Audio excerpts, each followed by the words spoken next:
Welcome, everyone. My name is Steve Stein, and I'm the founder of Wisdom Feed and Wisdom Feed Plus.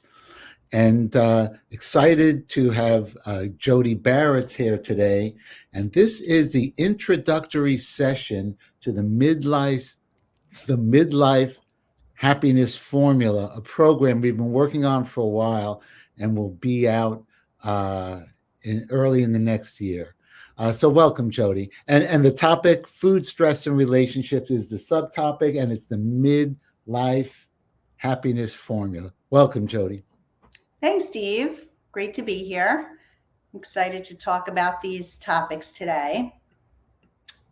We're And going to, like you mentioned, we're going to talk about food, stress, and relationships, and we're going to do just a light overview of what's going to be in the course to come. So we'll talk about those areas because there are three essential factors for happiness and life satisfaction in midlife. So and tell us how you've seen these trends.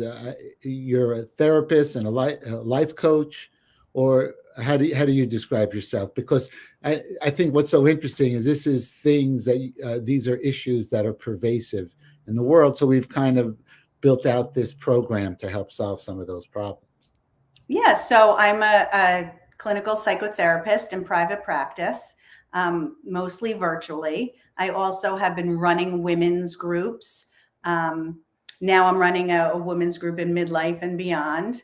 And I love group settings because I think community is so important, especially, for this age group where loneliness and isolation can be big problems for a lot of people. So, yeah, those are three areas that my clients struggle with the most, I would say.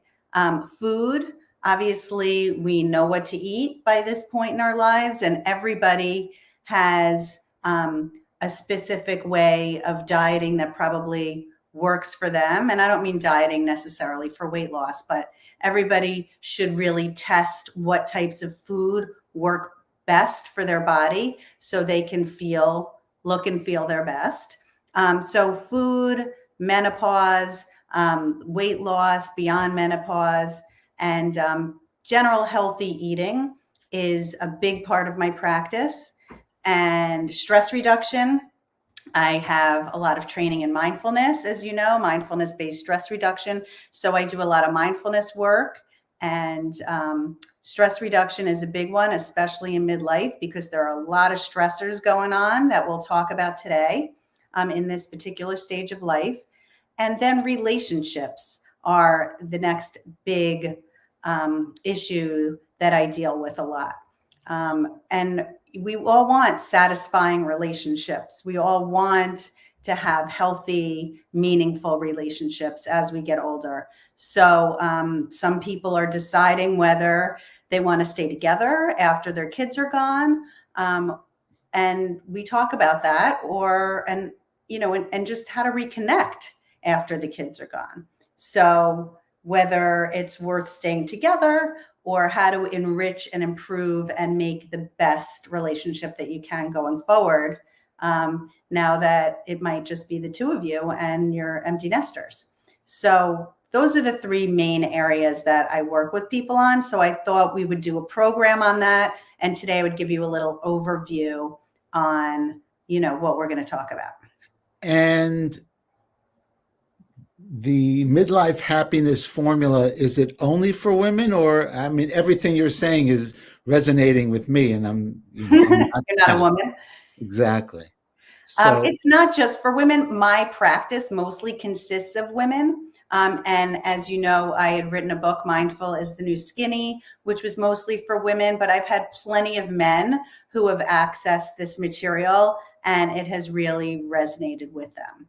And I'm always hesitant. I had a male client and I said, oh, well, I think you could really benefit from my book, but just keep in mind, it's sort of geared toward women. I was a little nervous about giving it to him, and he loves it. So it's not just for women. He's, wrote me, I can't wait to talk about all these things with you. It completely resonated with me. So, in mind, I am a woman and I kind of gear my practice to women, but I definitely have men that this applies to as well. Maybe not the menopause part, but the rest of it can definitely apply. Got it. Got it. Okay. So the you know the midlife happiness formula. So that kind of suggests that uh, you have some solutions for some of the issues that people are dealing with. So, so maybe we could go down. There's three of them that we can, kind of focuses on the course and that we've kind of focused on: eating, stress, and relationships. Which one do you want to kind of tackle first? Well, we can talk about food, nutrition, weight loss. That seems to be, the great leveler that everybody seems to be interested in, because we all have to eat, obviously. Although we do all experience stress and relationships as well. But we'll start off with the food, and the mindful eating, and, talk a little bit about that, if that's. Okay, and then I think also you have some background and training in nutrition as well, right? That is correct. So I am a certified holistic health coach. I went to the Institute for Integrative Nutrition and got my health coaching certification in New York City. And so I do enjoy working with people on healthy eating and how to eat, not only what to eat, but how to eat, because that is a huge factor that a lot of people don't pay attention to. To them, it's all about calories or what they're putting in their mouths, or, food restriction, diets, restriction, overeating, and it's just a cycle that lasts forever. So I try to teach people how to approach their food in a sustainable way that they can kind of keep forever and not be on and off diets for their whole life, because that doesn't feel good. And that also leads to stress. Just hearing the word diet for some women, immediately the cortisol goes up and they're already stressed just from the word diet. So I don't teach people how to go on diets, but how to eat for their life and have a healthy relationship with food. So. And I imagine it. I mean, I know the kind of addictive quality of it. It can be like a negative spiral. And then you're there, you can't fall asleep. Well, what do you do? How do you? And I love some of the titles of some of the meditations that you're a little facetious, but a little also, wisdom fee. Try to take ancient ideas down to street level. So you kind of do that in spades with some of the titles of your meditations. So I'm going to put the camera on you solo for a second and tell us a little bit more about that.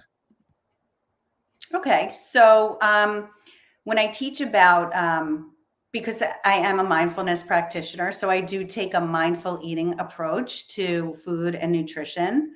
Like I said before, everybody has different foods that work better for them. I would say that I've tried all different types of diets for myself. I am gluten-free because I do have celiac disease. So that was like a non-negotiable thing for me. So I don't eat gluten, but I tried to work with the keto diet for a while and try that and see how that worked on my body. And I did not feel good on that. And genetically, I actually did some genetic testing, and they were saying that high fat diets don't work well with my body. And my genetic makeup, which I thought was very interesting. I didn't even realize there was actually a link to that.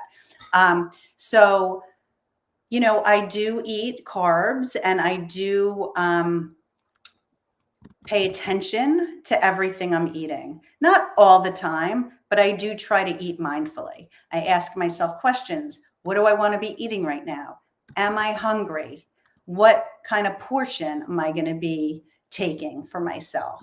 And it's not that I'm obsessed with food at all, but mindfulness is all about doing, paying attention in the moment to what you're doing. So if you just bring that to food, it's very helpful. Eating slowly, chewing your food, smelling your food, paying attention to what you're eating. All of those things are mindful ways of eating. And I think even though everybody has different foods that work with their bodies, I think the most important takeaway, if I'm going to give a broad stroke for everybody, is obviously sugar is not usually good for most people. And all the chemicalized processed junk food that we eat, if it's in a box or it has a long list of ingredients, it's better to eat, foods in its whole form. So that's kind of, what probably most people know, but need a reminder about. However, I was eating very mindfully for a long time, and I talk about this more in the course, but I wasn't necessarily losing weight. And after menopause, it's very difficult to lose that weight, or perimenopause, postmenopause, it's very difficult. So I had to really, although I wouldn't say I'm on a diet per se, because this is a lifestyle for me, but paying attention to what you're eating combined with accountability for what you're eating. And that's what I go into in the course. Right. So I think a little later, maybe you'll give us an exercise for mindful eating. And so we can, people, if you wait to the end, you'll get a chance to experience it. So midlife happiness formula. So next component, stress. And also, if anyone has any questions, just drop them in the, feel free to drop them in the comments below. Great. So like I said, the three components: food, what you put into your body, stress management. Midlife often brings about significant life changes for many people. Like we talked about, the marriage situation, career transitions, family responsibilities, health issues. This could be classified as the sandwich generation, where you're dealing with your kids still, or your young adult kids, but then you're also caring for your parents. And that seems to be a big thing in my practice, that a lot of women and men, I guess, come, with caretaking for their parents. It's really, at this age, a huge stressor for people. And that, coupled with the fact that they're not going to be around forever, or many people are grieving their parents already, not already, but, it's very difficult to know that your parent is going to die, and that feeling of, the anticipation of that, and also the grief that comes after a parent dies. So those are very stressful things that we experience at this age. But some stress is good, as you know, right? It's normal, it's healthy, it's an important part of life. However, when the overwhelm becomes greater than your capacity to deal with it, that's when the stress becomes a problem. So you have two choices. Either you can decrease the stressors in your life, which sometimes can be difficult. I mean, you can say no to things and set boundaries for yourself, but as we know, some stressors cannot be changed. They're external and they're there. Or you can increase your capacity to deal with the stressors. So those are kind of your two choices when you're overly stressed: decrease the stressor or increase the capacity to deal with the stressor. So yes, I help people set boundaries, but also increasing your capacity to deal with stress is really important. And as Steve knows, meditation is a great way to increase your capacity to deal with difficult things. But there's also other techniques, such as the 4 B's technique that I talk about in the course, on how to deal with difficult emotions and stress in general. Can you give us like a quick rundown? I know we go much deeper in the course, but can you give us a quick rundown of the 4 B's? Of course. So the 4 B's is a strategy that I have compiled, I guess, or created based on all the different strategies and mindfulness techniques that I've learned, and I've kind of combined them into a easy, simple 4B strategy. So the first B would be breath, right? That seems obvious enough. When you're stressed, the first thing you do is breathe. The second B would be brain. Notice what's going on in your head. Is it true? Or what are the thoughts going on? Question yourself. Really be curious about the thoughts that you're thinking. Is this a perspective that I'm taking? Is this a judgment? Is this an opinion? Or is this an irrefutable fact?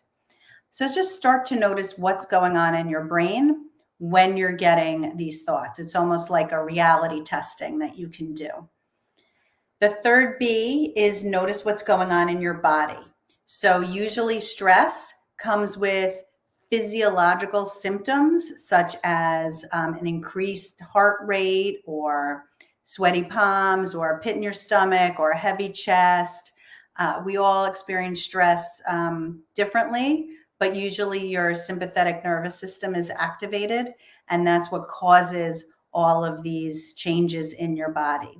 So if you can just lean in, right, instead of pushing these physiological symptoms away, because what happens is, oh, wait, I don't want to feel this. Oh my God, I'm stressing, I'm panicking, anxiety that leads to panic attacks. We just want to take a breath, notice what we're thinking, and then feel it in our body. Let me feel my heart beating. Let me actually pay attention to what's happening in my body and try to breathe into those areas. And then the fourth B would be begin again. So begin again, or begin to question, what we were started to do in the second B with your brain. And just really start to untangle and change the cognitive or the thinking, change the thinking into a new way of thinking, reframing. And that's how we start again. Right. So, and then in the course you go deeper into each of the B's with Yes. actual tools, and I remember the first time you gave an in-depth description of it. I was like, oh, I could do that. I should, so I love that it's very practical. Easy to remember. It's 4 B's. And then you take yourself through each step. But it's also can be done as an exercise if you want to practice, because in the moment when we're stressed, it's hard to okay, first B, second B, third B, it's hard to just do it in the moment, because sometimes you don't even realize that, what's going on with you until it's sort of too late and you're already in a panic mode.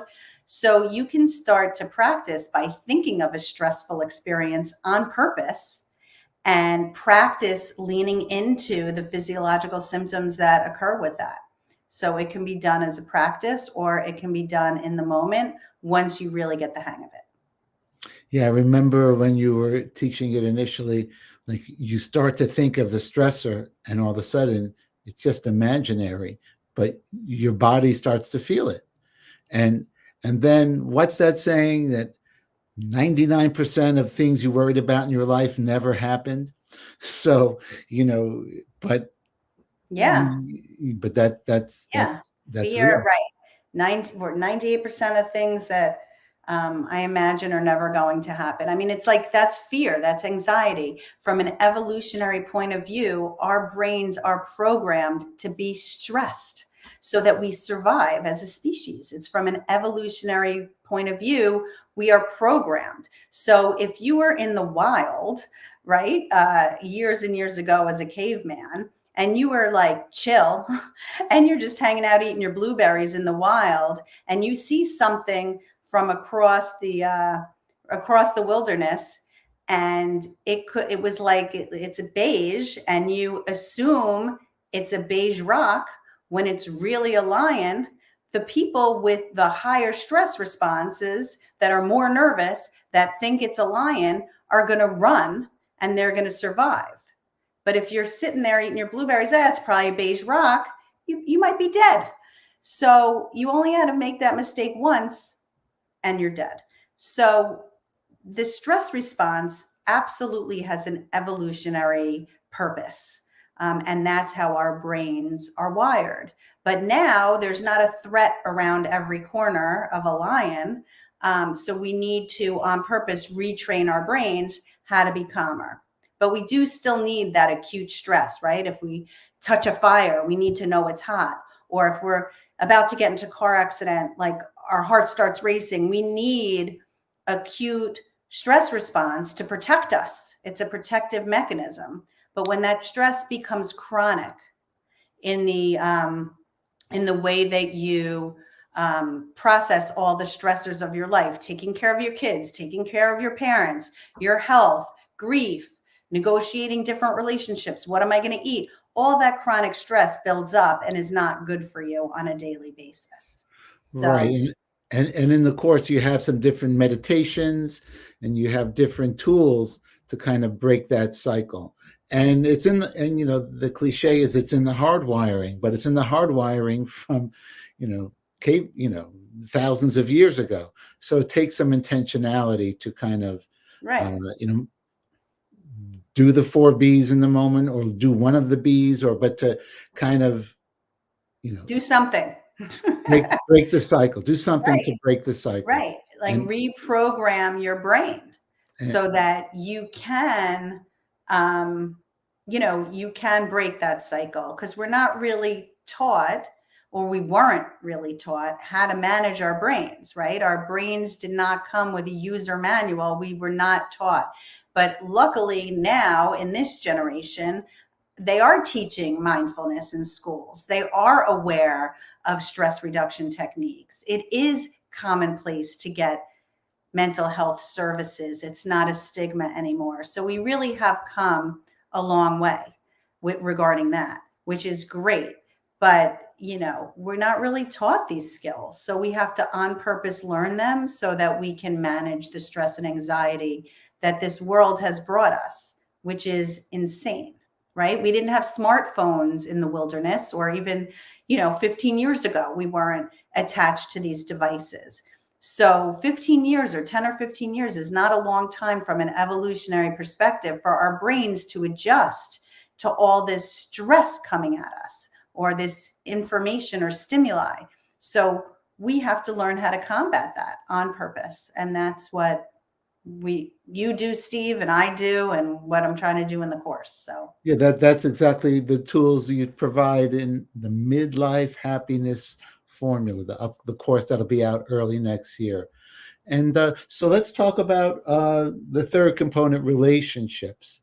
And what do you see, and what are those kinds of stressors, and maybe touch upon some of the tools that we go deeper into in the course. sure.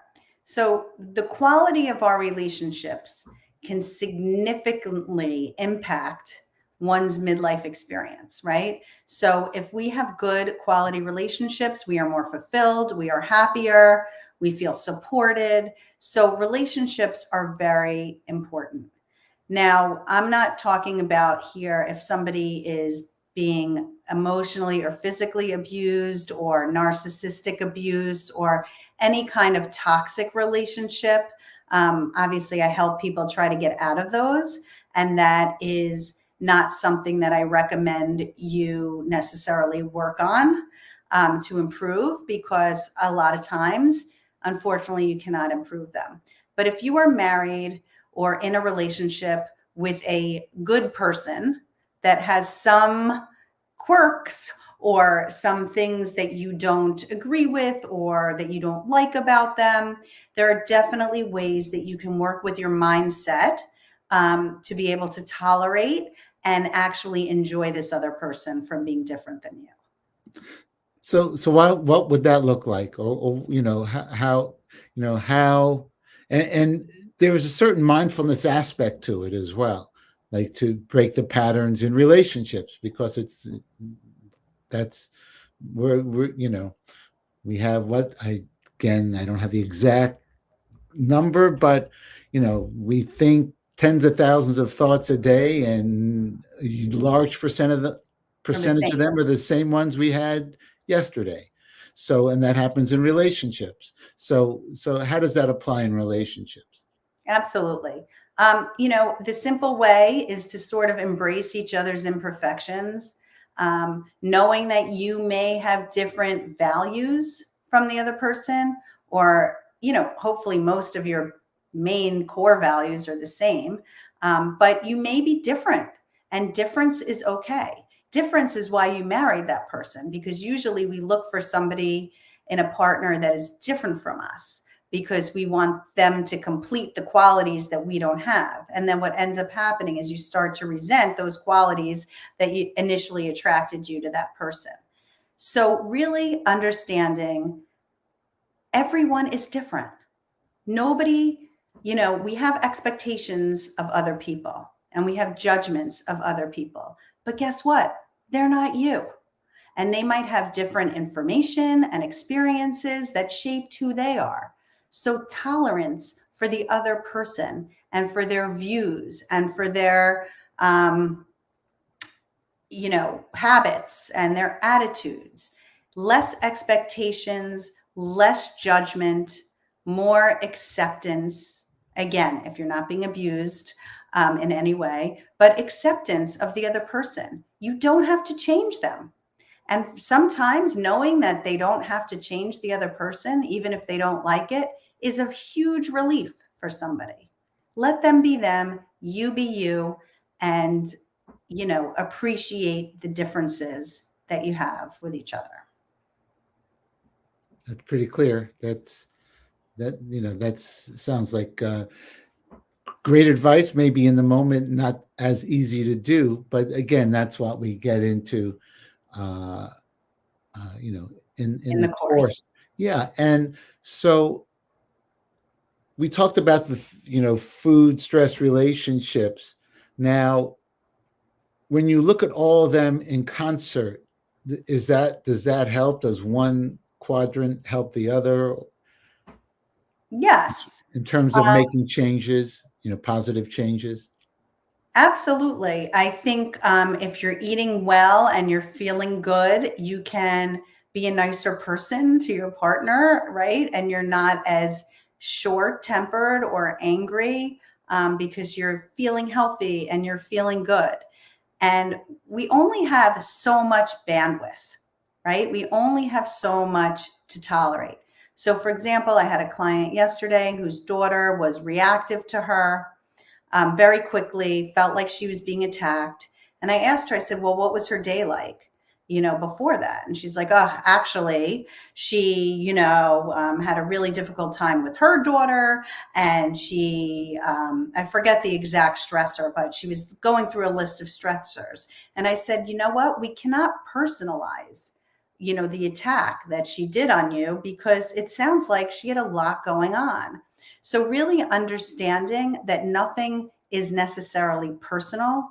It's, how much stress they're under and how much bandwidth they have to be patient, right? So if you're stressed and it'll make you be, it'll shorten your patience and you'll become short tempered and you might be angry. And that's not really good for the relationship either. So all of these three areas help with longevity, quality of life. And it's not just about living longer, but like living better, adapting healthy eating habits, knowing how to manage your stress, nurturing positive relationships. That all contributes to the quality of your life. So that's why you want to address each one of these areas to make sure that, from a holistic approach, you're not really missing anything. And I think that's key, and it's part of a lot of the teachings and the authors we work with. It's a holistic approach. It's not just treating the symptom. And and like you say, apropos, someone could be reacting from something that happened in their life that day, and you're in your own world, but and you see the symptom of their stress, but something caused that. So in looking at it holistic, I think in relationships, it's taking into account that everyone's human, doing the best Yes. they can, but also, with eating, and it's mindfulness, conscious eating, conscious of what you put in your body and what words and actions come out. And the four B's, and, the pause, the taking the time to not just be reactive, is kind of can be cumulative. And I've seen it, we've been working together for a little, year and a half. And I've seen it in your work that people that respond, it really does move the needle in terms of personal goals. And just one last thing before we wrap up is, you were involved in one of our meditation challenges last year, and you had a meditation that was turned out to be really popular, and it was on self-compassion. And we are just so, and people were just moved by it, because people are not conditioned to give themselves a break. Like, how can you win if you don't have your nose to the grindstone, or if you're not, so talk a little bit about self-compassion, because that always resonated with me.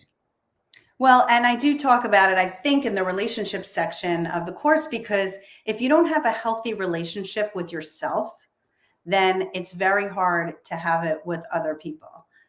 Because the way you treat yourself and what your expectations are of yourself, usually when people are judgmental of other people, I ask them, well, how judgmental are you of yourself? Oh, I hold myself to a very high standard.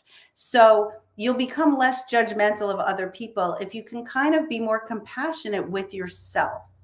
For example, I was just telling a client this. I was sick for the past 2 weeks with this horrible flu. And, I had a choice. I could dictate what goes on in my head and be like, this is miserable. I can't believe this. I wish I didn't have this.